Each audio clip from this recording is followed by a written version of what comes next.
اللہ تعالیٰ کو یاد کرنا خوبصورت ترین کاموں میں سے ایک کام ہے، بہترین عبادات میں سے ایک عبادت ہے۔ قرآن پاک میں اللہ تعالیٰ اس کے بارے میں فرماتے ہیں وَلَذِكْرُ اللَّهِ أَكْبَرُ، اور اللہ کا ذکر بہت بڑا کام ہے، بہت اچھا کام ہے۔ حقیقت یہ ہے کہ انسان جس چیز سے محبت کرتا ہے اس کو ضرور یاد کرتا ہے، اس کا ذکر کرتا ہے، دل ہی دل میں بھی اور زبان سے بھی، کیونکہ جس چیز کی محبت انسان کے دل میں ہوتی ہے وہ چیز زبان پر آ کر رہتی ہے۔ یہ ہو نہیں سکتا کہ ہم اللہ تعالیٰ سے محبت کرتے ہوں، دل میں اس کو یاد کرتے ہوں، پھر زبان سے اس کا ذکر کرنا بھول جائیں۔ ذکر الہی تو بندہ مومن کی زندگی میں غیر محسوس طریقے سے شامل ہو جاتا ہے، اس کی اس طرح عادت ہو جاتی ہے کہ انسان اٹھتے بیٹھتے چلتے پھرتے تنہائی میں سب کے بیچ میں بیٹھ کر اپنے رب کو یاد کرتا رہتا ہے، دل ہی دل میں یا زیر لب وہ اپنے رب کو کسی حال میں بھی نہیں بھولتا۔ اور بھولے بھی کیوں؟ اس لیے کہ اس کی ذات پر رب کے احسانات ہر ایک سے بڑھ کر ہیں، اس کی نگاہیں ہر طرف رب کے کمالات دیکھتی ہیں، وہ ہر طرف رب کی نعمتوں کو دیکھ کر سرشار ہوتا رہتا ہے۔ وہ جس طرف بھی نظر اٹھاتا ہے وہیں اس کو رب کی قدرت اور تخلیق نظر آتی ہے، اپنے سامنے، دائیں بائیں، اوپر نیچے، ہر طرف زمین آسمان، جو کچھ بھی بنا ہوا ہے، جو کچھ بھی پھیلا ہوا ہے، وہ سب اس کے رب کا بنایا ہوا ہے، پھر وہ اس رب کو کیسے بھلا سکتا ہے؟ قرآن پاک میں اہل ایمان کو ذکر کرنے کی تلقین کی گئی ہے۔ اللہ سبحانہ وتعالیٰ فرماتے ہیں فَاذْكُرُونِي أَذْكُرْكُمْ، تم مجھے یاد کرو، تم میرا ذکر کرو، میں تمہیں یاد کروں گا۔ ایک اور جگہ پر فرمایا وَاذْكُرْ رَبَّكَ فِي نَفْسِكَ تَضَرُّعًا وَخِيفَةً وَدُونَ الْجَهْرِ مِنَ الْقَوْلِ بِالْغُدُوِّ وَالْآصَالِ وَلَا تَكُن مِّنَ الْغَافِلِينَ، اور اپنے پروردگار کو دل ہی دل میں عاجزی اور خوف کے ساتھ اور آہستہ آواز سے صبح و شام یاد کرتے رہو، اور دیکھنا غافل نہ ہونا، یعنی رب کی یاد سے کبھی بھی غفلت اختیار نہ کرنا۔ ایک اور جگہ پر فرمایا وَاذْكُرُوا اللَّهَ كَثِيرًا لَعَلَّكُمْ تُفْلِحُونَ، اور اللہ کا ذکر کرو کثرت کے ساتھ، بہت زیادہ، کیوں؟ لعلکم تفلحون، تاکہ تم فلاح پاؤ، کامیاب ہو جاؤ۔ اس سے پتہ چلتا ہے کہ اللہ تعالیٰ کو یاد کرنا کامیابی کی علامت ہے، اللہ کے ذکر میں کامیابی کی ضمانت ہے۔ مومن مردوں اور عورتوں کی صفت قرآن پاک میں یہی بیان کی گئی ہے کہ وہ بہت زیادہ اللہ کا ذکر کرنے والے ہوتے ہیں۔ سورۃ الاحزاب میں آتا ہے وَالذَّاكِرِينَ اللَّهَ كَثِيرًا وَالذَّاكِرَاتِ، اور اللہ کا ذکر کرنے والے مرد اور اللہ کا ذکر کرنے والی عورتیں جو کثرت سے اللہ کا ذکر کرتے ہیں۔ کثیرن اعد اللہ لہم مغفرۃ واجرا عظیما، اللہ نے ان کے لیے بخشش اور بہت بڑے اجر کا وعدہ کر رکھا ہے۔ اور پھر یہ کہ ذکر کرنے کے لیے کوئی خاص وقت مقرر نہیں، انسان ہر حال میں ذکر کر سکتا ہے، ہر وقت میں ذکر کر سکتا ہے۔ نبی صلی اللہ علیہ وسلم کے بارے میں آتا ہے کان یذکر اللہ فی کل احیانہ، آپ ہر وقت میں، یعنی ہر قسم کے وقت میں، یعنی دن میں یا رات میں، صبح میں یا شام میں اللہ کا ذکر کیا کرتے تھے۔ حدیث پاک میں آتا ہے، حضرت ابو موسیٰ اشعری سے روایت ہے مثل الذی یذکر ربہ والذی لا یذکرہ مثل الحی والمیت، رواہ البخاری۔ آپ صلی اللہ علیہ وسلم نے فرمایا اس شخص کی مثال جو اپنے رب کا ذکر کرتا ہے زندہ انسان کی طرح ہے، اور اس کی مثال جو اپنے رب کا ذکر نہیں کرتا مردہ شخص کی طرح ہے۔ گویا ذکر کرنے والا اور نہ کرنے والا، ان دونوں کے درمیان اتنا ہی فرق ہے جتنا ایک زندہ اور مردہ انسان میں فرق ہوتا ہے۔ اور یہ فرق کتنا بڑا ہے، یعنی انسان تو وہی ہوتا ہے، لیکن زندہ انسان میں اور مردہ انسان میں زندگی اور موت کا فرق ہے۔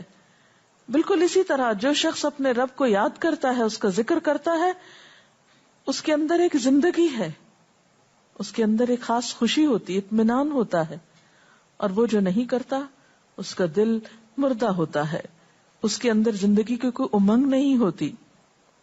ایک اور حدیث میں آتا ہے، نبی صلی اللہ علیہ وسلم نے فرمایا، اللہ تعالیٰ فرماتا ہے میں اپنے بندے کے خیال کے مطابق ہوتا ہوں یا خیال کے ساتھ ہوتا ہوں. جو خیال وہ میرے بارے میں رکھتا ہے میں اسی کے مطابق اس کے ساتھ معاملہ کرتا ہوں، اور میں اس کے ساتھ ہوتا ہوں جب وہ مجھے یاد کرتا ہے. گویا ذکر کرنے والے اللہ کی مدد کے مستحق ہوتے ہیں، یعنی اللہ ایسے بندوں کے ساتھ ہوتا ہے جو ذکر کرتے رہتے ہیں.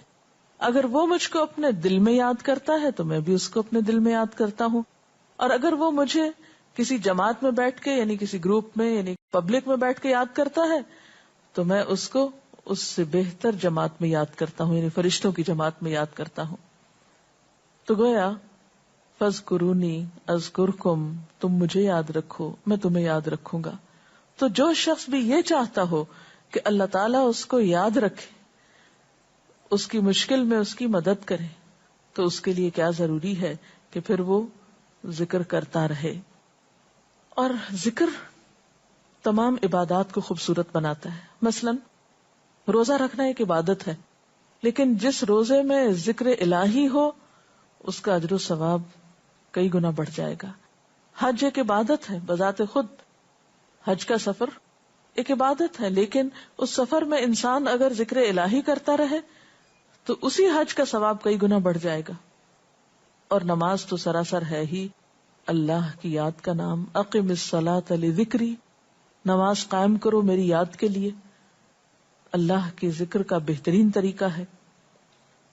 ایک اور موقع پر آپ صلی اللہ علیہ وسلم سے جب یہ پوچھا گیا کہ سب سے اچھی نماز کس کی، سب سے اچھا روزہ کس کا، سب سے اچھا حج کس کا، سب سے اچھا مجاہد کون، تو آپ صلی اللہ علیہ وسلم نے ہر بار یہی جواب دیا کہ جو اپنے ان کاموں میں ذکر الہی کثرت کے ساتھ کرے.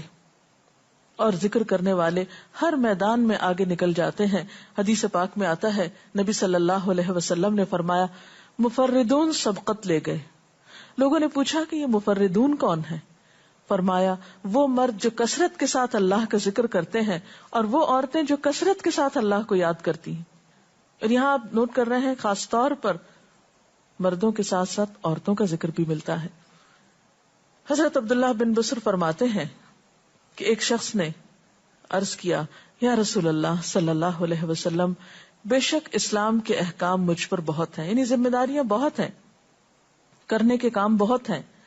آپ مجھے کوئی ایسی بات بتائیں جسے میں اپنے لیے لازم کر لوں، یعنی میرے لیے آسان ہو اور میں پابندی سے کر سکوں.